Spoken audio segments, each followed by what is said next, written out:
ஏமா இந்த வயசுலயே பெரிய பெரிய பிசினஸ் எல்லாம் சாதிக்கணும்னு நினைக்கிறியே, புதுசா இன்னொரு ஹோட்டல் ஆரம்பிக்கணும்னு சொல்றியே, இதெல்லாம் கேட்கும் போது என் காதுக்கு அப்படியே குளிர்ச்சியா இருக்குமா. அப்படின்னா அதுக்கெல்லாம் நிறைய செலவாகும்ல. எப்படியும் ஒரு 2-3 கோடி ரூபாய் ஆகுமா? இப்போ 2 பிரான்ச் ஆரம்பிக்க போறோம். அதுக்கு 20 crores ஆகுது. 20 கோடியா? அவ்வளவு பணத்தை நீ எங்கம்மா போவ? அது என் டாடி கொடுப்பாரு. அவருக்கு இந்த அமௌண்ட் எல்லாம் ஒரு விஷயமே இல்ல. நான் கேட்டா நாளைக்கே கொடுப்பாரு. 20 கோடி கேட்டா நாளைக்கே கொடுப்பாரா? எங்களுக்கு இப்பவே சென்னையிலயும் மும்பைலயும் 10 பிரான்சஸ் இருக்கு. நாங்க சீக்கிரமே நிறைய பிரான்சஸ் ஓபன் பண்ணிடுவோம். பரவாயில்லம்மா, இந்த வயசுல இவ்ளோ நம்பிக்கையா சொல்றியே, ரொம்ப சந்தோஷமா இருக்கு. போய் சொல்லி ஊரை ஏமாத்தி அப்புறம் மாட்டிட்டு நிப்பாங்க. போய் சொல்றதே வாழ்க்கையா போச்சு இதுங்களுக்கு.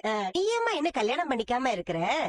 நான் பிசினஸ்ல பெருசா அச்சீவ் பண்ணணும்னு ட்ரீம் இருக்கு. அதுக்கப்புறம் தான் அதெல்லாம் யோசிக்கணும். ஸ்ருதி பணக்கார வீட்டு பொண்ணு, ஹோட்டல் ஆரம்பிக்க போறா. இவ அவளை விட பெரிய பணக்கார வீட்டு பொண்ணு. இந்த பார்லர் காய வெட்டி விட்டுட்டு ஏன் மனோஜுக்கு இவ்வளவு கட்டி வைக்க? ஆண்டி என்னம்மா என்ன யோசிச்சுட்டு இருக்கீங்க? ஒண்ணு இல்ல ரவி, உங்களுக்கு ஓகே தானே? பேசிட்டோம். எங்களுக்கு ஓகே தான். நீங்க டாக்குமெண்ட் கொடுங்க. இந்தாங்க. நீங்க கூட இருக்கிறப்ப பிசினஸ்ல நான் நிறைய அச்சீவ் பண்ணுவேன் ரவி. நீங்க சைன் பண்ணுங்க.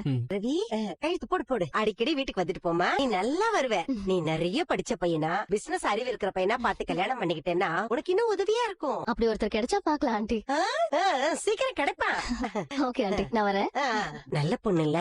நல்ல பொண்ணுதான். ஆனா பணத்திமிர் கொஞ்சம் இருக்கு ஆண்டி. அது பணக்கார பையன் நீ சொல்ற. நீ தான் ரெஸ்டாரண்ட் ஆரம்பிக்க போறேன்னு, அப்ப ஏன் இவங்களோட எல்லாம் சேர்ற? ரெஸ்டாரண்ட் ஆரம்பிக்கிறது